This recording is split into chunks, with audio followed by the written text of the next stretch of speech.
The following stories are definitely not paranormal, but in my opinion, scarier. My friend told me about something that happened to her when she was younger, about 8 or 9. She was walking home from school and got her key out to let herself into the house. Her single mom worked and came home later on the weekdays. As she reached up to put the key in the door, her mom opened it in a nightgown, having left home sick. Instead of greeting her, she looked straight past my friend and immediately said, "Who are you?" My friend turned around and a man in a long coat hurried back down the path and down the street. Being sick that day potentially saved her daughter from something potentially horrible happening to her. People are scary. Was talking to someone who was the first on scene to the Virginia Tech massacre. He told me that although the sight of dead bodies was disturbing, what really stayed with him was the sound of the cell phones ringing from people trying to contact them. That is so fucked up. When I was 13, my dad was taken to the hospital. My mother joined him, leaving me in the house alone, sleeping. When they came back, they noticed handprints all in the downstairs window and snow trodden in the porch. They searched the house and nobody was there. The next day, we found out our next door neighbor was murdered. I know it's not that scary, but when I think about how close I came to possibly being murdered, or worse, it sends chills down my spine. Just think about it. It's around 1 in the morning. You just came from having fun, hanging out, clubbing with your friends, only for you to have to face yourself. Scary story time. Hey y'all, sorry it's been so long. My life has literally been flipped upside down, but I love and appreciate you guys for the patience. So there's this girl, let's call her Marissa. She got off of work around like 5 p.m. and her best friend hits her up like, "Hey girl, let's go outside. It's Friday, let's go out." She's like, "Bet, we're outside." So they go out, they have fun, they have a great time. As they're leaving, she meets this guy, and he's charming, he's handsome, he's perfect. Exchange numbers, and before she leaves, he gives her a kiss on the cheek. She's blushing and has butterflies going home. So her friend drops her off at home, she's drunk. She goes inside, and she starts to notice that the cheek where he kissed her seems a little itchy. And so she's thinking, oh my god, these men in their beards, blah, blah, blah, whatever. So she decides she's gonna get in the shower before she goes to bed. And so she gets her pajamas, goes to the bathroom, only to notice that there is a rash on her cheek. This sobers her up really quick, because the area that she was in, that she lived, because this was in her home country, they are very deep and very heavily into voodoo. And so now she's like, oh no, did I just get got? And so she just decides, you know what, maybe I'm just drunk and overthinking it. Let me get in the shower, put some cream on it, and it'll be better in the morning. And she does just that. She gets in the shower, she takes her shower, she puts some cream on it, and she goes to bed. But little does she know, she ain't going to sleep no time soon. So she's in bed, and as she's about to fall asleep, she hears her name being called. And so that wakes her up, and she's like, oh, am I crazy? Did I just hear my name being called? She's like, oh, I'm probably just drunk. And she tries to go back to sleep again. Only this time, her name is being called, but it was her full name. The first time was just her first name. This time, it's her full government. And at this point, she shook. She sat up, and she waited to see if she was going to hear it again. And she heard it again, only this time, it screamed. And she realized that it was coming from out of her window. And so she walks to her window, only to see herself standing outside, calling her name. Let's talk about scary sleep paralysis. If you're new here, hi. I usually talk about pretty scary stuff, and I just heard the scariest story I have ever heard about sleep paralysis. And it was from one of my boyfriend's friends. Let's get into it. If you don't know what sleep paralysis is, it's essentially when your body is fully asleep but your mind is awake. What I mean by that is your mind is fully functioning, but you are physically unable to move. A lot of people say that they have negative experiences with sleep paralysis because they are thinking of scary things happening, so scary things do happen. And just for some baseline context, this person was like 7 or 8 years old on a road trip that took about 2 days with himself, his sister, his mom, and his dad. They're taking this pretty large vehicle from what I can imagine my brain, because they were able to put down all the seats in the back to lay out like this huge bed for him and his sister to sleep on while they're on this road trip. So him and his sister are sleeping. His parents pull into a gas station. They wake him up and are like, hey, when we knock on the window, let us back in because we're going to leave the keys in the car. He says, okay, closes his eyes because he knows he'll wake up when his parents knock on the window. Not 5 minutes later, he hears the driver's side door open and somebody climb in. He's immediately thinking like, oh, one of my parents is back. They didn't take the keys. They changed their mind because they knew that we were sleeping, something like that. Until he hears heavy breathing. And if that wasn't scary enough, this heavy breathing was also accompanied by scratching. And this family had leather seats in their car, so it was pretty prominent. And as he starts to open his eyes, he is convinced that it is his sister playing a trick on him. And at this point, the breathing is getting heavier and heavier, and the scratching is getting louder and louder and louder. And he goes to turn and look at his sister, and he realizes he cannot move. And at this point in the story, when he's telling me, he says that it seriously sounded like someone was ripping the chair open from how hard they were scratching at it. And he says he starts trying to wake his body up, and he is fighting it hard. And eventually he comes out of it, he turns over, and his sister is sleeping, and there is no one there. Shortly after this, his parents knock on the window like they said they were going to, and he lets them in and lets them know what happened. They essentially said like, oh, it's okay because it wasn't real. I primarily think this is a much scarier story than I'm used to reading about sleep paralysis because he couldn't see what was going on. And I personally have not experienced sleep paralysis, and I think that's because my anxiety doesn't allow me to, so knock on wood, I don't want to experience that. But anyways, that's going to do it for me. Stay tuned for more ghost stories.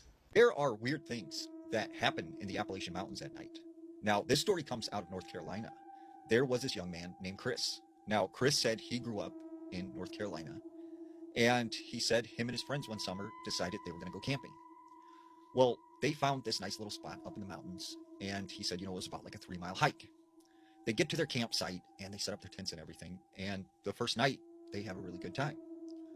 The next morning, when they wake up, they said they got out of their tents, and they were surprised at these 2 coyotes standing outside of their campsite, and they were just staring at them. And they thought it was really weird because it was daytime. Well, they said eventually the coyotes, just wandered off. Well, that night, they said they were in their tents, they were sleeping, when they heard a woman screaming. And it was like very distinct. And they're all freaking out, like, what do we do? What do we do? And eventually it stopped. They go back to sleep. And the next morning, they get up. And they're talking amongst themselves, like, maybe we should, like, check out the woods and, like, see if someone needs help. So they set off into the woods. And that's when they stumbled upon this campsite. And they said, there's this real nice tent. There was a cooler, and it still had food in it. There was some diapers and some clothes inside the tent. There was, just all this stuff around the campsite. Like, whoever was there left in a hurry. Well, Chris said next to the campsite, he sees this tree. And carved into this tree is a heart. And he said there was a woman, a man, and what looked like a young child's name carved into this tree. And he thought, that's like really odd. So they leave the campsite and they go back to their campsite. They go to bed that night and they are awoken to the sound of a child crying. And they're like, where is this coming from? What is making this sound? So they unzip their tent. And when they go outside of the tent, they discover this very young child who is there crying. So they pick up the kid and they comfort him and eventually get him to fall asleep. They put him inside the tent and they zip it up. They then call the sheriff's office and are like, hey, we found this kid wandering around the woods at night. We don't know what to do. So after about an hour or so, the sheriff pulls up and he looks like he's very mad. And he starts yelling at these kids, like, what are you guys trying to pull? What is your play here? What's going on? And they're like, what are you talking about? We found this kid. And he's like, what kid? They take the sheriff over to the tent. And when they unzip it, they are surprised to find the tent is completely empty. There is no child in there, which is weird because they're watching this tent the whole time. There's no way this kid could have gotten out. So the sheriff's like, I don't know what kind of game you guys are playing, but you need to leave because it's eerie to me that you knew about the woman and the man and their kid that disappeared here. And they're like, what are you talking about? And he's like, well, 10 years ago, there was a woman and a man and their young kid, and they went missing at their campsite. Not a lot of people knew about this, so I have no idea how you guys found out, but it's pretty messed up that you would try and play a prank like this. And they insisted with the sheriff, we're not lying, like this really happened. And the sheriff never did believe them. And he said, he would never go back into those woods again. Do you know Mary Bell? Do you know what she did? Mary Bell was an 11-year-old killer. She took the lives of a 3-year-old and a 4-year-old little boy when she was still a child herself, both death by strangulation. 11-year-old Mary Bell even carved the letter M on one of her victims' stomachs using a pair of scissors. Seemingly out of nowhere, out of pure cruelty. Terrible case, horrendous, dark, and honestly scary. I was listening to Candace DeLong on Killer Psyche. She did a deep dive on this case. She's a former FBI agent and a criminal profiler, right? So she has seen a lot. She went into depth about how these murders affected the community, what left people shocked, and how investigators were shocked themselves. And they were investigating and looking into the deaths and realized that all of their signs were pointing to their killer that they were looking for being another child, because they could tell that not much force was used on the victims. They also found some notes as evidence. They were handwritten. One of those notes said, quote, "I murder so that I may come back." And by the way that they were written, they were kind of sloppy. Things were misspelled. It looked like a child wrote it, so much so that detectives themselves thought that it must be a kid or a child playing some sort of sick joke. But what really made a light bulb go off in investigators' head was when they were interviewing Mary Bell, this kid, and she mentioned scissors. Remember, we think scissors were what was used to carve the letter M on one of the victims? Well, in her interview with police, Mary Bell brought up scissors. That information had never been released to the public. So investigators then, when they were talking to Mary Bell, who was only 11 years old, they were convinced that she could be the one responsible for these crimes. It does make you think, what went wrong? What happened in that child's brain to make them commit such horrible acts? When Candace talked about her research in Mary Bell's childhood, in her life experiences, and connecting some of those dots to the crimes, word why was used a lot. Why would someone do something like this? Why would someone want to take someone's life away? And why would a child ever take another child's life? And the points that Candace brought up, I have to tell you about them. I'm basically going to leave the floor open for you guys. We're going to use the comment section as a big group chat because this is really fascinating to me. She talked about how many courts decide if someone is guilty or not if they understand the difference between right and wrong, and or if they understand that their behavior was a crime. She talks about how at 10 or 11 years old, obviously your brain is not fully developed yet, about how death is a difficult concept to understand for anyone, let alone an 11-year-old child, about how children learn what is right and wrong from their parents. Discussing information that Candace has from her experiences in crime cases, is trying to get a better understanding of how the justice system deals with sentencing child killers and diving in deep to figure out what justice really looks like. Mary Bell was sentenced for her crimes, but she was released when she was 23 years old. Mary Bell is still alive out there living her life with a different name. The question that I was left with, and what Candace discussed on her podcast, is, was that really justice? I don't know. So many interesting topics. And again, it's not about, is it right or wrong? Of course it's wrong. What Mary Bell did is wrong. There could never be an excuse for it, but trying to figure out the why is definitely an interesting conversation. Let me know what you guys think about this case specifically, but also about the psychology of child killers, because I need to talk about this with someone and you guys are my people. When his car was found in the middle of the night, his engine was still running and his headlights were on, and just a few meters away were all of his clothes. It was the 13th of December 2020 in Texas. Jason Landry was a 21-year-old student at Sam Houston State University. He was a really nice, happy young guy. He was always up for a laugh, not taking life too seriously. He was actually really excited because he was heading home to spend the Christmas holidays with his family and his old friends. But certain friends noticed he'd started acting kind of weird recently. He'd been smoking W, and one friend said that he had started chatting more about like aliens and conspiracies and things like that, but the friend didn't really know whether this was kind of in a serious way or whether this was just a high person chatting. On the evening in question, he did get in his car and he started heading back home. Now, this should have taken him roughly 2.5 hours. He'd popped his destination into the Waze app so that he could navigate back home. With him in the car, he had a bag of toiletries he had packed, like things he would need for his stay, including a PlayStation, laptop, and his 2 pet fish. Jason's phone documented the route that he took, and he was kind of in contact with people during his journey. He was making some calls, he was on FaceTime to his ex-girlfriend, and he was sending her several Snapchats. All seemed fine, and he seemed in good spirits. But when he reached Lulling at 11:24 p.m, he suddenly stopped using the Waze app. He then went the total opposite direction to the direction he should have been heading in. At 11:28 p.m, he sent his ex a chilled looking selfie of him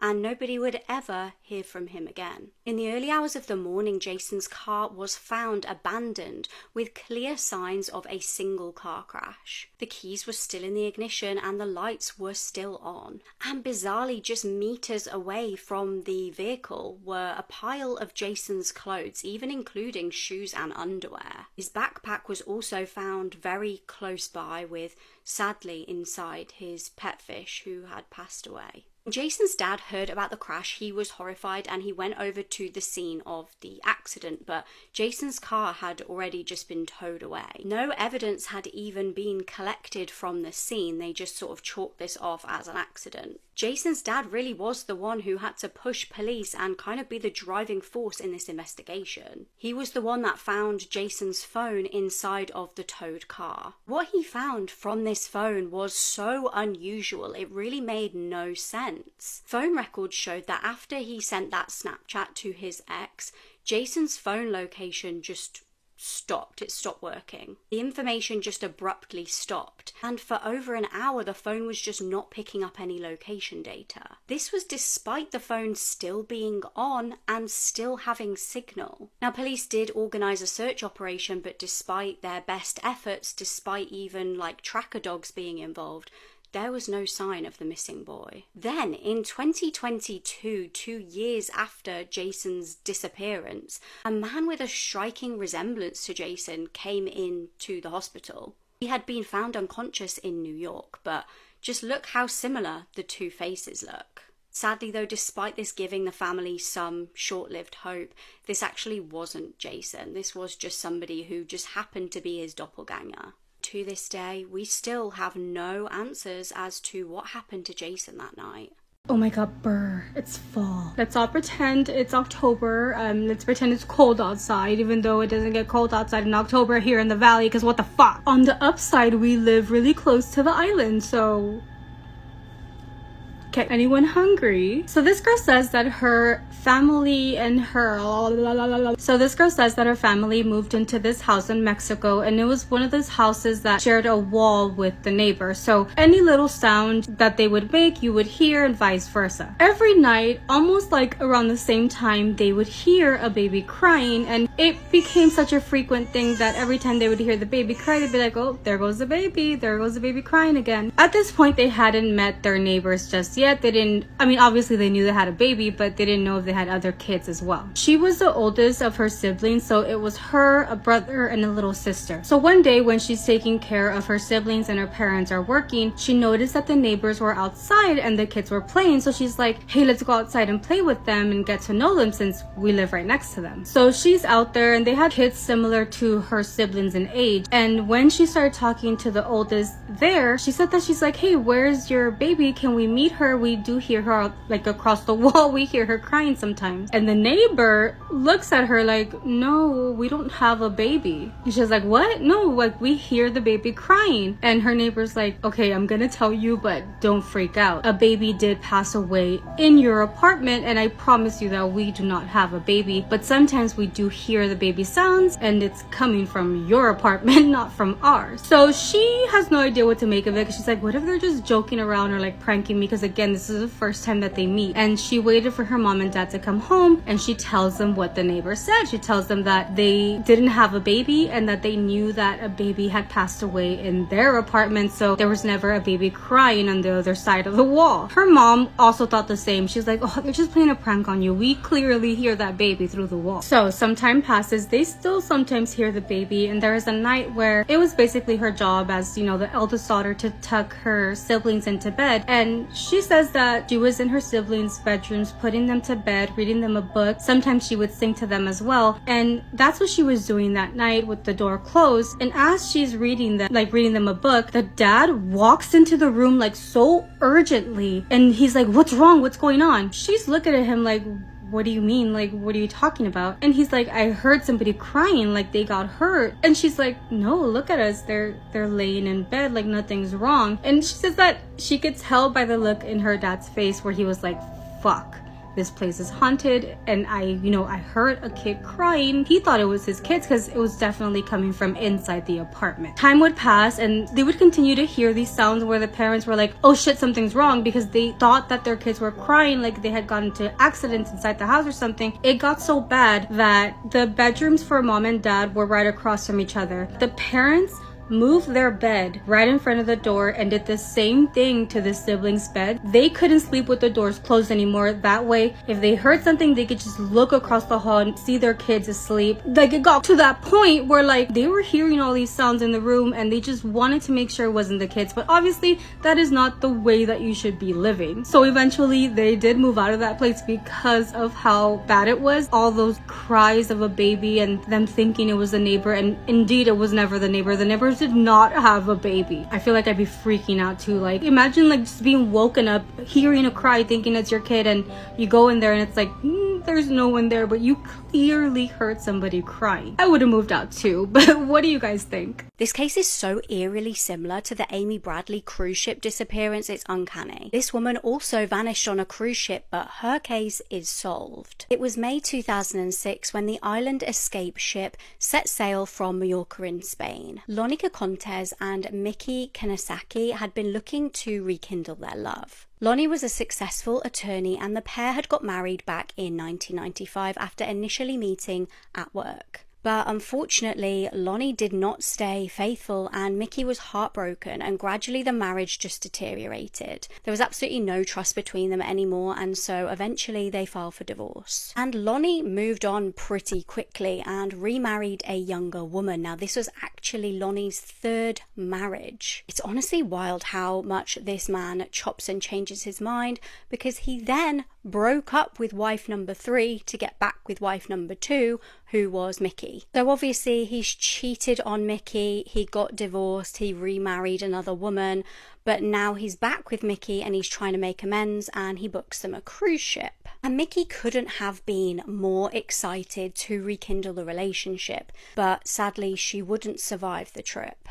The first few days on board were absolutely fine. The couple seemed to enjoy themselves and be having a good time. On the 25th of May, the ship docked in Sicily and the pair explored the area, and I've been to Sicily, it's absolutely gorgeous. They then got back on board, but the following day, Lonnie reported Mickey missing around 6 a.m. Now, Lonnie claimed that the pair had been in the room together that night before Mickey said she was popping to the canteen, and Lonnie said he'd taken a sleeping tablet and just gone to sleep, but when he woke up, Mickey was nowhere to be seen. He told the cruise ship staff that he'd searched absolutely everywhere and there was just no sign of her. Police were called in, and you'd think that Lonnie would stay and try and search for his missing partner, but no, he flew straight back to the US. Guess whose house he went straight to?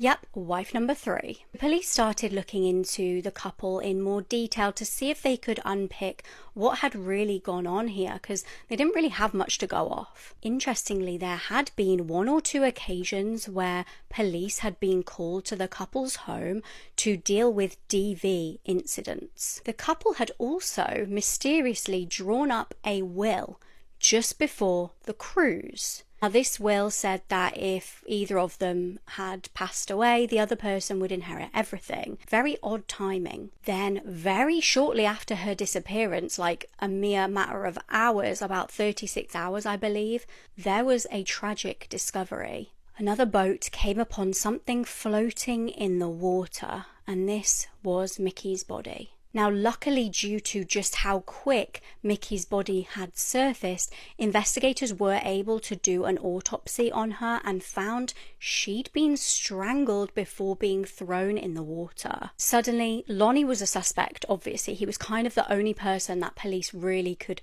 think would have a motive here. Why had he suddenly decided to go on this cruise just after writing a will? He'd actually never been on holiday outside of the US before. But there was no real concrete evidence that he was involved in Mickey's murder. So frustratingly, he was just allowed to go free and move to Florida, and guess what? He got another wife, wife number 4. But thankfully, things ultimately would come crashing down for Lonnie. Finally, Lonnie's wife number 3 admitted to having lied for Lonnie. She said that he'd actually told her previously of his plans to kill Mickey for a financial motive, and he'd threatened her to stay quiet. He was convicted ultimately of first-degree murder and was given life in prison without the possibility of parole. Spooky story time. A follower named Astrid sent me this story, and we're going to call it It Follows.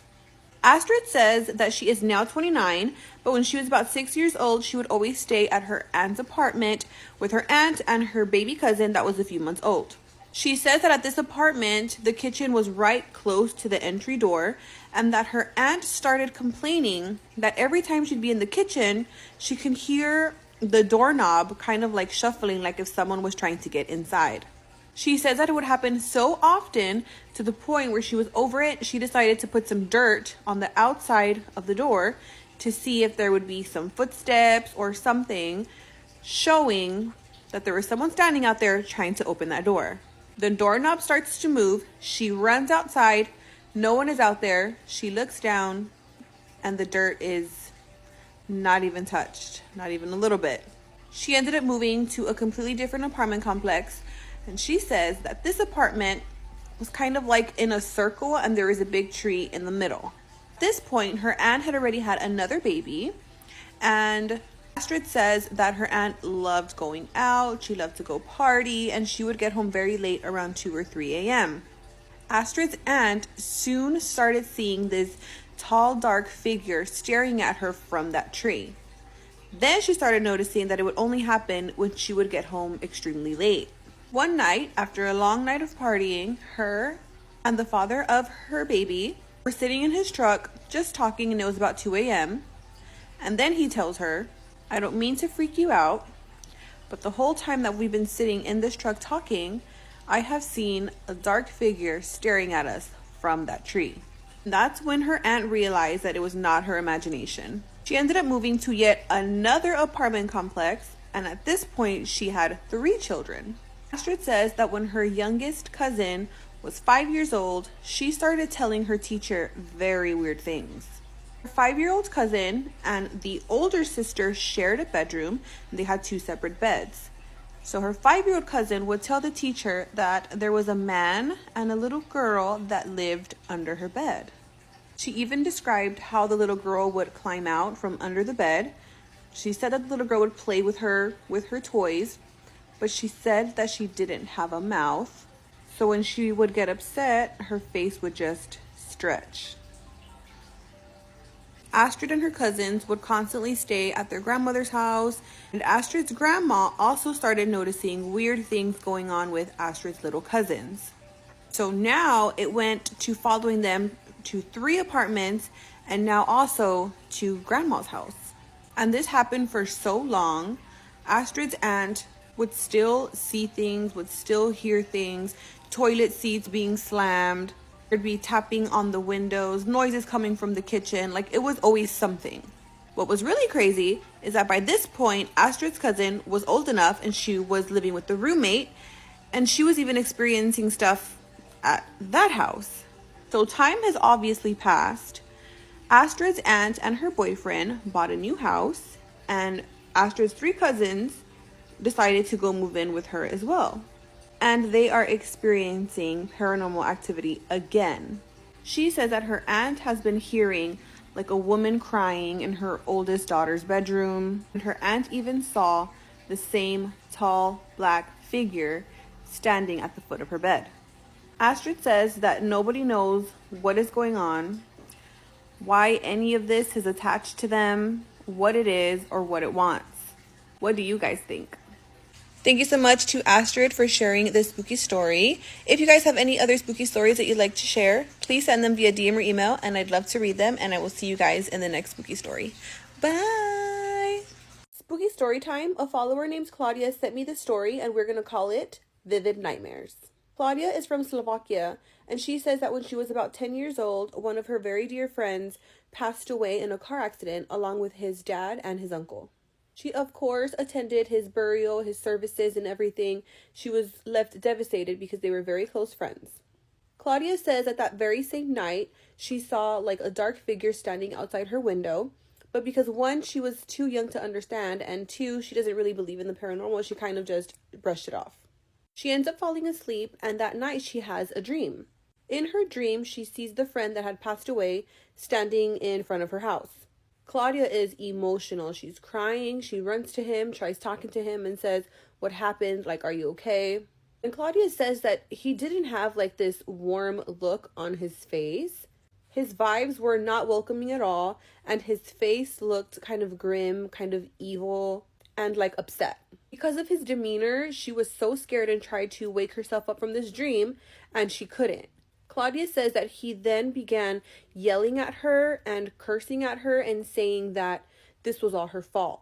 But again, very aggressively, like just so mad at her. She then wakes up in a full-on sweat, like freaking out, crying. She sits up, and at the foot of her bed, she sees a full-bodied apparition. And she says that this looked like a person, like huge, tall, like a person standing at the foot of her bed. She grabs her phone, turns on the flash, and there's nothing there. Claudia also says that when she was about 13 years old, her grandfather passed away. And she had literally the same dream that she had had with her friend, only her grandfather was standing inside her house, yelling at her, screaming, "Same thing, everything is your fault."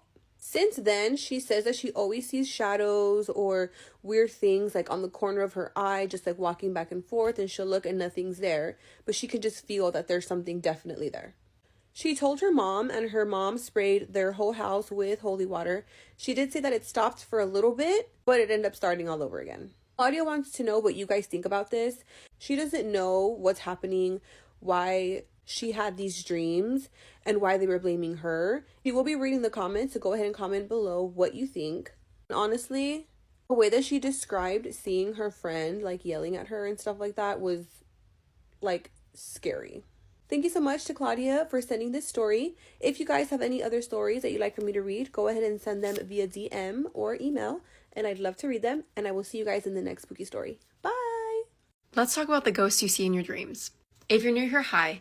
I usually talk about some pretty scary stuff, and recently I opened an email where all of my followers and anyone who finds this page would be able to submit their ghost stories. And let me tell you, not only have I been getting an absolute abundance of stories that I have loved reading, they are also from all over the world, which has been incredibly interesting. Just like this story that I'm about to tell you.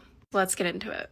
This story comes from Marina, and I hope I'm pronouncing that right, who immediately discloses that her and her family are extremely religious. And in their religion, they believe heavily in dreams. Specifically, that ghosts can communicate through dreams. However, within these dreams, you are not allowed to communicate with these ghosts because it opens a door to the spiritual realm that you don't really want to mess with. And for what I'm piecing together, it's kind of like a Ouija board where you're communicating with something that you don't know. And additionally, they are the kinds of people that if they see something, no, they didn't. A little backstory about Marina and her family's house. It was built on a very old cemetery and is very old itself. And she does disclose that they hear and see things, but they never acknowledge it because they don't want it to get worse. And this all started 2 years ago when Marina and her friend were having a sleepover.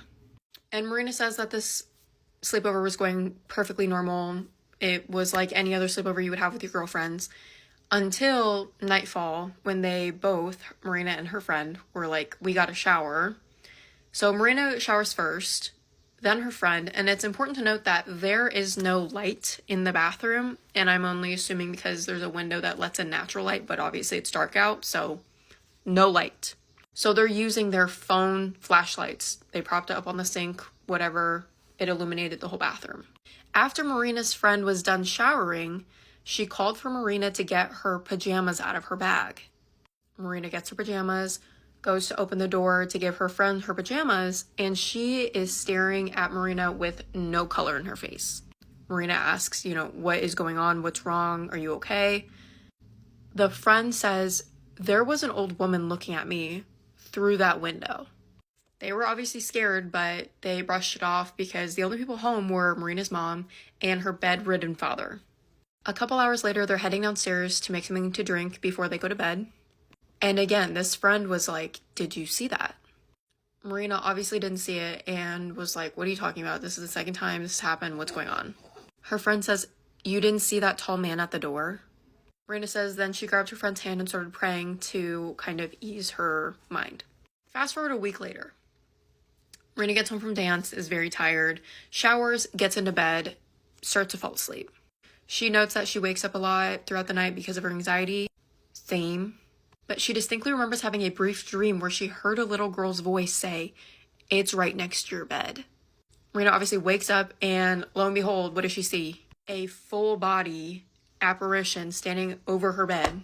And Marina says she does wear glasses, but she could see that this was a man. So she obviously jumps up, screaming, opens her brother's door, which was right next door, threw the door open and was like, "We have to go to our parents' room." They go to their parents' room. They're praying with their father, trying to ease Marina's mind because obviously she's very shaken up. And for the rest of the night, Marina slept in her brother's room. And while they're laying awake before they're trying to go back to sleep, Marina's brother admits to her, "I saw something walk out of your room and towards our parents' room." And Marina really feels as though this little girl that she heard in her dream has been protecting her from this other entity. And Marina says that since this experience, she has been having these dreams where an entity fully says, "It's me." She says she prays a lot more and she hasn't had a bad dream in a couple months. And I just have a couple notes because y'all keep really scaring me with these stories. Number one, lady looking through the window when it is pitch black in the bathroom. Ew, I'm going home. Number two, if my friend came over to my house and was like, I see dead people, essentially, you're going home. Anyways, that's gonna do it for me. Stay tuned for more ghost stories. This is literally the vacation of horror. Rebecca J. Middleton was a 17-year-old Canadian girl excited to go on a vacation with her best friend. They were going to Bermuda, and Bermuda is a British territory in the North Atlantic Ocean. An absolutely beautiful place to be. Her best friend Jasmine Means invited her to go, and they were supposed to be staying at Jasmine's father's house. He lived on the main island. Rebecca's parents felt comfortable with their decision to let her go. They trusted Jasmine, and they also trusted Jasmine's family. Rebecca just can't wait to bathe in the sun and make enjoyable memories with her best friend. Rebecca and Jasmine had landed in Bermuda on June 19th of 1996. And in just a few days, it would be a very special day for Rebecca. It was her birthday. Even though she's far away from home, Jasmine's family want to make it as memorable as possible for her and make sure that she still has a good birthday. As the girls are having fun, they meet 3 boys from the UK who are also on vacation. The boys seem to be really nice. The names of these 3 boys are Russell, Ben, and Jonathan. As they're hanging out with these boys, they find out that one of the boys, Russell, actually has a birthday coming up too, and they invited the girls to come hang out and celebrate the occasion. They decided to celebrate at an old pub and seafood restaurant. However, this pub was actually a little bit different. You did not have to be 21 to be served. You could be 18. So Jasmine and Rebecca take advantage of this and have a few cocktails. Rebecca, though, was only 17, so she could not be served. I'm guessing one of the boys had bought her, a drink. While the group is hanging out, one of the boys make a suggestion to go back to one of their friends' house to continue the party. Although they're having so much fun, the girls realize that they lost track of time. It was way later than they expected. They forgot to call Jasmine's father to pick them up. They call for a taxi and they go outside to wait, but no taxi ever shows up. They call the taxi service for the second time. They say that a taxi did come, but the driver didn't see the girls waiting outside, so he just left. They tell the girls that they'll send another taxi. They wait outside again, but again, the same outcome.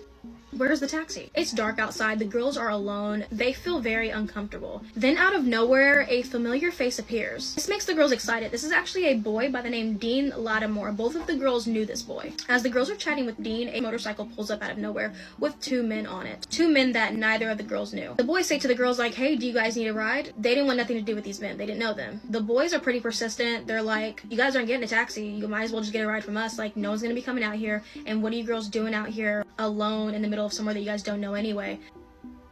And then they showed excessive interest in Rebecca. They were complimenting her on the necklace she was wearing. It was clear as day that they were very interested in her. They went ahead and accepted these rides. Jasmine actually gets on the motorcycle with Dean, and then Rebecca gets on the motorcycle with the 2 strange men. They take off, and Dean and Jasmine trail behind the motorcycle that Rebecca's on. And when they all reach a bridge, Dean decides that he knows a shortcut to get Jasmine home, so he takes it. Then Rebecca takes off into the night with these 2 unknown males. At around 2:30 in the morning, Jasmine is back home, but she's surprised to see that Rebecca's not there. And she waits some time, but Rebecca still does not show up. Jasmine goes to her father and she's like, I've lost Rebecca. And he's like, what do you mean? Like, how did you lose your friend? So they got into his vehicle and they drove around to look for her. They were driving around for a while, but who was also out driving that night was a group full of friends. The driver of this vehicle was a man by the name Rawlings. He was a club DJ, and he noticed something strange on the side of the road that he got out to look at. What he stumbled upon is he sees a young Caucasian female covered in red, and she's trying to speak to him, but she can't due to a wound that's on her throat. She can't get out what she's trying to say. Paramedics are immediately called to the scene, but by the time they get there, the girl is no longer alive, sadly. At some point, they actually end up calling Jasmine's father saying, hey, can you come down here to identify a girl in a body bag? I'm pretty sure he had reported Rebecca missing, and that's why they called him. When he first opens the body bag at first, he cannot tell if it's her due to the injuries and all the red that she was covered in. He actually had to take a second look to be able to say that it was Rebecca Jane Middleton, the 17-year-old Canadian tourist who was here visiting with his daughter. Rick just immediately is overcome with emotion. He just doesn't know how he's going to tell Rebecca's family that their daughter is no longer alive, and this happened to her under his supervision. Rebecca was SA'd, and she had been stabbed over 30 times, which caused her passing. Police feel like if they figure out who she was on the motorcycle with, then that will be the key to solving this case. Dean Lattimore, the one who took Jasmine home safely, as he should. He said that he does actually know who the two men were who was supposed to be taking Rebecca home. Their names were Kirk Mundy and Justice Smith. Kirk was 21, Justice was 17. They get in contact with these boys and they are immediately taken in and charged. However, this part makes me very upset because here's why. Kirk actually told them that he had nothing to do with it and that Justice did it. Somehow this only got him 5 years because they believed it. I don't know how, but they did. I think that sometime after he had got out, they did like DNA or something. I'm not sure. All I know is that he got 5 years, and then sometime later they did DNA and found out that he was lying. He actually was involved, and his DNA was found on Rebecca, but where they are at, they could not retry the same case more than once. I'm not sure if it's like that everywhere, and for that he was able to walk free. He did 5 years. She was going on a vacation of a lifetime. I mean, she went to Bermuda, and to not only go to Bermuda, she was with her best friend, her bestie. Like, she just wanted to go and enjoy another place with one of her closest friends that she loved so much, and she never made it back home alive. Madeline celebrated her 13th birthday on Sunday. On Monday, she was reported missing. 2 days later, her mother's boyfriend was arrested and later charged with 60 charges related to Madeline's case. 3 days later, her body was found. This story serves as another horrific reminder that you should never trust a man that you don't really know around your children. That being said, today's story does involve the child, a 13-year-old girl. If you think that listening to this is going to harm your mental health in any way, please skip this video and I will see you in my next one. I mean it. Take care of yourselves. I love you. When I was researching for this case, I was like, this sounds an awful lot alike like a story that I've told before. I had to look back and see if I've already done this, and I hadn't. It's a different one, but how sad is that there are so many stories like this? It's unbelievable. Madeline Soto, a 13-year-old girl, lived with her mother, Jennifer Soto, and her mother's boyfriend, Stephen Stearns, in Florida. On February 26 of 2024, Madeline's mother, Jennifer, went to go pick up Madeline from school around 4:40 p.m., but she wasn't there. In fact, her mother was told that Madeline did not make it to school at all that day. Later, when her mother was asked if Madeline had a tendency to run away, her mom said that she wouldn't be the type to do that, and even so, on the off chance that she did leave on her own accord that day, she left her phone at home. She would not run away, period, but especially without a phone. The mother's boyfriend, Stephen, claimed that he drove Madeline to school that morning, but he didn't drop her off at school. He dropped her off in a church parking lot that was directly across from the school. So both him and Jennifer start to wonder if someone could have taken Madeline while she was crossing the street to go to school. After calling around and learning that none of her friends had heard from her that day, her mom called 911 at 8 p.m. to officially report Madeline Soto missing. The search for Madeline began immediately. Investigators, understanding that this was a child, they had to act fast. The Orange County Sheriff's Department issued a release to the public in regards to Madeline's disappearance, asking for information about her whereabouts or anything at all really that may help lead them to Madeline. Officers, detectives, K9 dogs searched on foot, on horses, on helicopters. It was a massive search that included over 100 people. Madeline's friends were questioned, the mother was questioned, the mother's boyfriend was questioned, and Madeline's phone was also taken in as evidence. And in search of the phone, investigators found messages of Madeline telling, I assume her friends, that when she turned 13 years old, she wanted to go live in the woods. And remember, she disappeared just after her 13th birthday, so that is important to know. Way more concerning, however, is what was found on the mom's boyfriend's phone, Stephen Stearns. On his phone, investigators found explicit, vile, and because of that, on February 28th, 2024, he was arrested on charges of and possession of CP. And get this, the disgusting, disturbing, truly vile content that was found on his phone showed children items clothing that matched those items found inside the house. Meaning he took that content himself inside the house, which makes me sick to my stomach. There are descriptions of what was found on his phone online. I'm literally not going to read them because it makes me want to throw up. But whatever you're thinking, I promise you, it's worse. Times it by 100. Whatever the worst image is in your mind, times it by 100. That kind of content found on his phone, along with signs that Stefan attempted to wipe his phone, the fact that he was the last person to allegedly be with Madeline, and suspicions of his story not being as solid as he claimed, all of those things combined led investigators to name Stefan Stearns as the primary suspect for the disappearance of 13-year-old Madeline Soto. Only 5 days after Madeline disappeared, the Orange County Sheriff's Office held yet another press conference. In that, they informed the public that it was their belief that Madeline Soto was no longer alive. They claimed that Stefan never dropped her off at school that morning, and they believed that because they believed that she was already deceased by that time of the morning. They flat out stated that they were no longer looking for her alive. Now they were just trying to recover a body. And how did they come to that conclusion? Well, let's go back to what was found on Stefan's phone that painted him in a pretty bad light. The disturbing content that was taken inside of that house. An affidavit showed Stefan told detectives that he, quote, accidentally performed a factory reset on his phone on February 26th. Coincidentally, the same exact day that Madeline went missing. Investigators also found video footage showing Stefan throwing items into a dumpster at their apartment complex around 7:35 in the morning that Madeline went missing. We later find out the items that he disposed of were Madeline's belongings, her backpack, and her school laptop. They also found video footage of Stefan's car driving around the area of Madeline's school the morning of, but never actually dropping her off. On top of that, when questioned further, investigators learned about their sleeping arrangements. The three of them, Madeline, her mother, and Stefan, all shared a bed. Stefan claiming that this was because Madeline needed human contact to be able to fall asleep. And after questioning an ex-girlfriend of his from years ago, they also find out that even when Stefan was in a relationship with someone else, he told that girlfriend that he still needed to sleep at the house in the same bed as Jennifer and Madeline because they couldn't fall asleep without him. That girlfriend thought that it was the strangest thing in the world because it is, and she ended up breaking things off with him. We also later find out that Madeline's own mother confirmed that she couldn't even remember the amount of times that she let Madeline and Stefan sleep in the same room together alone. She said that that was okay because she trusted Stefan. So an excessive amount, to say the least, of disturbing behavior coming from this guy. And it was authorities' belief that Stefan Stearns ended the life of Madeline Soto in their house and then got rid of the body and dumped it somewhere. And keep in mind, they have not found a body yet, but they are so certain that this is the case that they pretty much told the public to stop looking for her alive and start looking for a body. In fact, they were so certain that they told the public that when his vehicle was seen driving around the school around 8:19 a.m. that Monday morning, Madeline was visible. She was seen in that car, but they announced that they believed that when she was seen, she was already no longer alive. And shortly after that press conference, 13-year-old Madeline Soto's body was found. She was found in a wooded area off Hickory Tree Road, around that same exact area where Stefan's car had been stopped previously because allegedly he had a flat tire and made a stop there. The police chief made the following announcement, quote, "It is with a heavy heart I informed everyone that as we suspected, Madeline Soto is deceased. I am thankful that she was found and for the coordinated efforts of the Kissimmee Police Department, St. Cloud Police Department, Orange County Sheriff's Office, and the Osceola County Sheriff's Office that we are able to bring some closure to the family. This is a sad day for our community and we mourn the loss of such a young life," end quote. The medical examiner's office announced that the autopsy report could not be released due to the state statutes deeming it confidential. However, we do know that her cause of death was ruled as a homicide by strangulation. After Madeline's body was found, investigators conducted yet another interview with her mother. In that interview, an investigator has said, quote, "I asked her what she thought Stefan was guilty of, and she replied, quote, 'He's been grooming and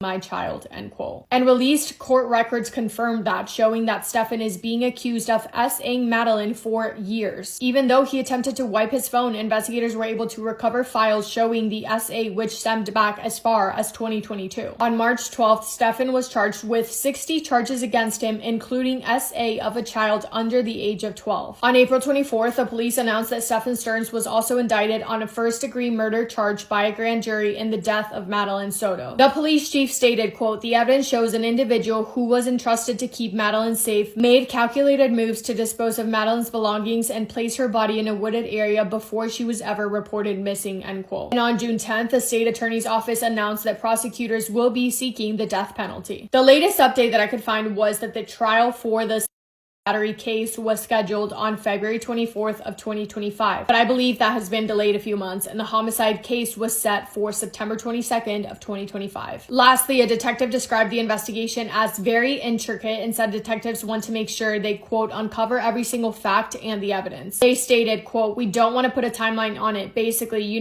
because the detectives are very meticulous in what they do, and we want to make sure that everything is uncovered that possibly can be, end quote. Yeah, disgusting. What is up with these men having sick fantasies for little girls and then ending their life? Like, what are you doing? It is beyond me. All I'm saying is that he better be getting the maximum sentence. Anyway, that is all I have for today's video. Thank you guys for spending time with me today and for listening to Madeline's story. I hope you guys are having the best day. It's sunny here today, so I'm in a good mood. If you're not, go do something to make it the best day. Get yourself a little treat, and I will see you in my next video. Massive kiss on the forehead to every single one of you.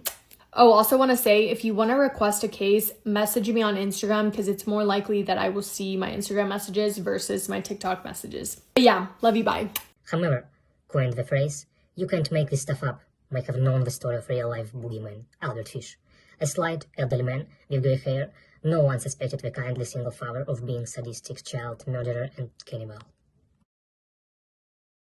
I'm sorry, but I will die on the hill that this woman did not end her own life. Because you really mean to tell me that she stabbed herself 20 times with a kitchen knife, and 10 of those were in the neck and back? The police are saying that she ended her own life this way, but how was that possible when she was stabbed multiple times after she was already dead? And not to mention, one of those stab wounds was to her cranial cavity, and this would have immediately killed her, or at the very least rendered her unconscious. Yet she somehow went on to continue stabbing herself. I am not buying it, and if there's ever a case that needs to be reopened, it's this one. This is the mysterious death of Ellen Greenberg, and for some reason, the truth is being covered up. So, let's talk about it. Ellen Greenberg was a 27-year-old school teacher who lived in Philadelphia when she mysteriously died in 2011. She was described as a really happy, upbeat person, and she had a lot of really good things going for her. One of which was her engagement to her fiancé, Samuel. The two seemed pretty happy, and together they shared an apartment in the Manayunk neighborhood. It was a nice little 2-bedroom apartment up on the 6th floor, and things seemed to be going really well until one fateful night. On January 26, 2011, a major snowstorm and blizzard hit Philadelphia, causing Ellen to leave work early. She got gas around 1:30 p.m. and after getting back home to her apartment, she carried on like usual, making a fruit salad. By all means, everything seemed typical, but by 6:30 that night, Ellen was dead. Her fiancé Samuel had gone to the gym that afternoon around 4:45, and when he got back to their apartment, he said that he couldn't get in. The door seemed to be locked from the inside, and on their specific door, they had one of those swing bar latch locks that usually kind of flip over to lock. So this made Samuel think that Ellen was inside and just forgot to unlock the door. So he started knocking and calling out to her, but he got no response. After a while, Samuel started getting mad that he couldn't get in, and so he started texting Ellen. In total, he texted her 9 times actually, with each text getting more and more angry. He finally said, quote, "Open the door, you better have an excuse," end quote. When Ellen still didn't answer, this is when Samuel said he kicked the door in, forcing it open himself, and when he entered, he discovered a gruesome and chilling scene. Immediately after walking into their apartment, he found Ellen slumped over against some cabinets in the kitchen. There was a 10-inch serrated kitchen knife sticking out of her chest, and blood was everywhere. This is when Samuel said he called 911, but the call seems a little unusual. He told the dispatcher, quote, "I just walked into my apartment. My fiancé is dead on the floor with blood everywhere," end quote. About 2 minutes into the call, the dispatcher told Samuel to try and perform CPR on her, and it was only at this point that he mentioned the knife sticking out of Ellen's chest. So this shocked the dispatcher, but nonetheless she asked what happened, and Samuel said, quote, "She stabbed herself. She fell on a knife," end quote. When police arrived at the scene, Ellen was pronounced dead, and she was found to have suffered from 20 stab wounds. 10 of those were to her back and neck. She also had 11 bruises covering her right arm, abdomen, and right leg, and they were all in different stages of healing. Authorities did a really quick investigation, but almost immediately they treated her death as a suicide, despite the unusual and really gruesome injuries to her body. Philadelphia police said they found no evidence of a robbery as nothing was missing. It appeared she had been alone at the time of her death, and according to Samuel's statement, the front door had been locked from the inside. Police also say that there were no defensive wounds on Ellen's body, not taking into account the bruises on her body since they seem to have happened days before her death. Authorities were actually so adamant that Ellen must have killed herself right off the bat that they released the scene without calling in the crime scene unit. And this happened just one day after Ellen was found stabbed to death. So the apartment was cleaned and sanitized, and by the time police came back 2 days later after obtaining an official search warrant, it was spotless. Everything had been professionally cleaned, erasing all potential evidence. So, like, what the heck, right? That doesn't sound like a typical procedure or process at all, especially when you have a victim who's been stabbed 20 times. By day 2, the Philadelphia Medical Examiner's Office completed the autopsy. Pathologist Marlon Osborne noted all 20 stab wounds and 11 bruises, and he ruled the death as a homicide. He even wrote down, quote, "stabbed by another person," end quote, in his notes. So you'd think the Philadelphia police would then begin a criminal investigation, right? Well, that was not the case.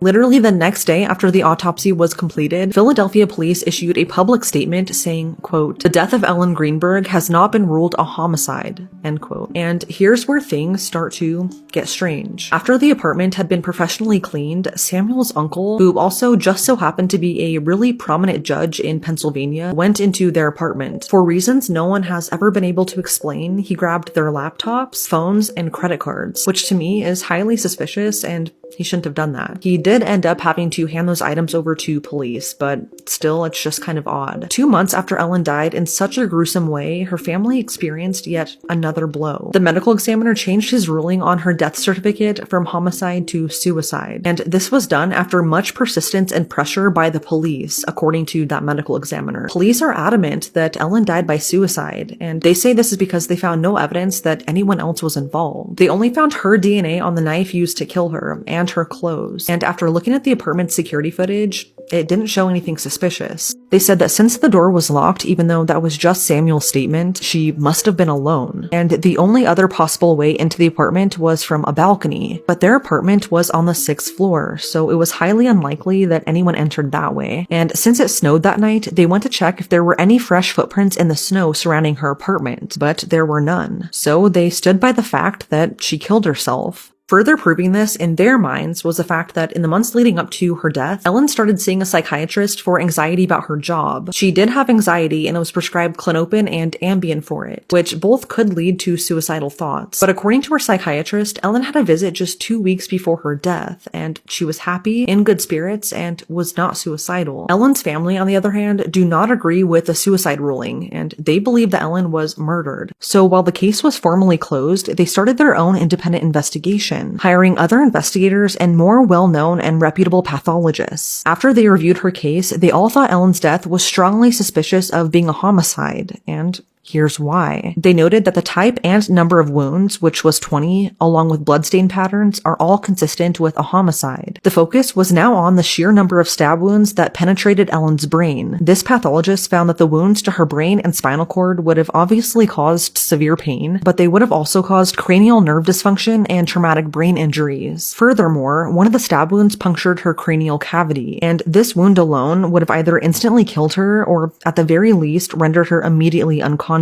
There would have been no way that she was conscious after the stab wound to continue on stabbing herself the rest of the 20 times, especially on her neck and back, which is what the police are saying she did. So this is when the independent pathologist went back to look at the original medical reports, and boy did he find something suspicious. The neuropathologist who examined Ellen after she died never noted any such wound. He never noted that any of the stab wounds had penetrated so deep into her brain and spinal cord that she would have rendered herself unconscious, which is odd considering this is almost proof that she did not do this to herself. When asked about this years later, the original neuropathologist said he had no recollection of the case. And adding even more suspicion and mystery to this is the fact that when the family's investigator looked into this, they didn't find a single report or invoice, or anything at all for that matter, ever filed by this neuropathologist. This is extremely unusual and suspicious considering this was a really well-known and regarded neuropathologist. Yet somehow, now there was seemingly no physical tie or paper trail tying him to Ellen's case. Then after looking more into Ellen's wounds, they found that there were multiple that had occurred after she was already dead. Some of her stab wounds were absent of blood, meaning this happened after her heart had already stopped beating, and police say she continued stabbing herself. But tell me, exactly how was that possible if she was dead? So this is kind of when the new investigators on the case started looking at Samuel, Ellen's fiance, and this is when they reportedly noticed some weird inconsistencies in his story. When Samuel called 911, he said that he was with the security guard when he kicked down the door and found Ellen, but the security guard that was working at the time said that she was in fact not there. So it came to light that Samuel was lying about that. And to back this up, investigators reviewed the security footage coming in and out of the elevator on Ellen's floor. And this showed Samuel by himself when he said he found Ellen. And what's even weirder is that right after this happened, 2 of Samuel's relatives came forward and said that they had been talking on the phone with him as he kicked down the door and found Ellen. But after combing through phone records, this was proven to not be true. Then it was questioned if the door was ever really locked like Samuel said. Since this was a swing bar latch, authorities said it must have been locked from the inside, meaning Ellen was in the apartment by herself.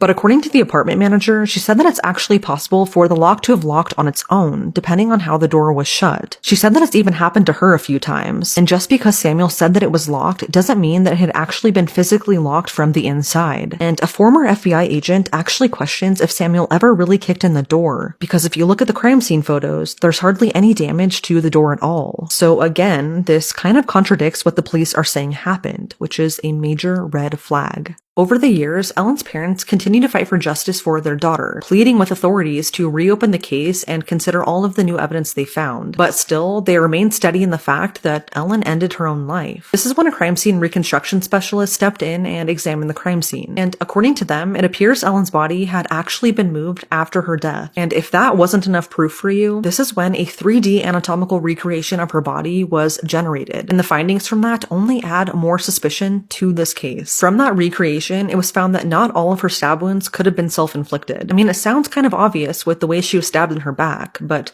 with this finding, it proved that it was just physically impossible for her to have done this to herself. They also found evidence that a second knife may have been used in Ellen's death. The independent pathologist hired by the Greenberg family then found even more damning evidence. And if this doesn't convince you, I don't know what will. This pathologist found a hemorrhage in Ellen's neck muscles that suggested she had been strangled prior to her death. And according to him, he says that the bruises that were in various stages of healing on Ellen's body were consistent with a repeated beating. In other words, this suggests that she could have been physically abused in the days leading up to her death. Like I mentioned earlier though, Ellen was seeing a psychiatrist prior to her death, and according to them, she never once mentioned anything about abuse, and she seemed happy and content in her relationship. Another point of contention was the knife sticking out of her chest, which meant that this was the last spot where the knife was inserted. Investigators stated that it would have been highly unlikely for her to have driven the knife into her own chest with enough force for it to stay there. Even if your mind was telling you to do that, your body just physically couldn't do it, especially considering she'd already suffered serious stab wounds before this final blow. The other thing that's odd is the fact that Ellen was stabbed through her clothes, which is highly unusual in a suicide. So Ellen's family and the independent investigators presented all of this new information to authorities, and in 2019, her family filed a civil lawsuit against the Philadelphia Medical Examiner's Office, as well as the original pathologist, Dr. Marlon Osborne. They basically just wanted them to change the suicide ruling to homicide, or even just undetermined, because it really doesn't look like Ellen did this to herself. This is when Dr. Osborne outright admitted that the only reason he changed the homicide ruling to suicide was because the Philadelphia police pushed him to do it. This was enough for Ellen's case to actually be reopened, this time by another district attorney's office in 2022, and this gave Ellen's family some hope. This is when investigators sent off a portion of Ellen's spinal column to an outside lab for a fresh analysis, and the results are chilling. They found that the most severe wound to the back of Ellen's neck was penetrated so deep that it would have instantly paralyzed her, rendering her unable to continue stabbing herself. This was great news, but just 3 months later, this finding would be overturned, and for some reason, it was then thrown out and dismissed. And sadly, the hope for justice didn't last long because they ultimately concluded once again that Ellen ended her own life, even despite the mounds of evidence otherwise. This didn't stop her family though, and because of how hard they pushed, Ellen's case went on to gain national attention. And finally, after multiple lawsuits and an online petition that gained over 166,000 signatures, in February of this year, Ellen's case was officially reopened. This came to fruition after the original pathologist, Dr. Osborne, came forward and said that he changed his mind, and he doesn't believe Ellen ended her own life. He wrote an official statement saying he has amended his position on her cause of death after examining new evidence. He said that there's just too much contradicting evidence to say that she did this to herself. So finally, after all these years, her case is reopened once again. Unfortunately though, Dr. Osborne is no longer employed by the Philadelphia Medical Examiner's Office. So while his mind changing is a good thing, this essentially does not affect the case or the suicide ruling. So as of today, Ellen's official cause of death remains a suicide, and there have been no arrests made in this case or even any persons of interest. But I'm hoping this time she will get a proper investigation, because how on earth could she have done this to herself? It's one thing that I will never understand or agree with, and why it's being covered up, I have no idea. But it's now been 14 years, and whatever happened to Ellen that winter night remains a mystery.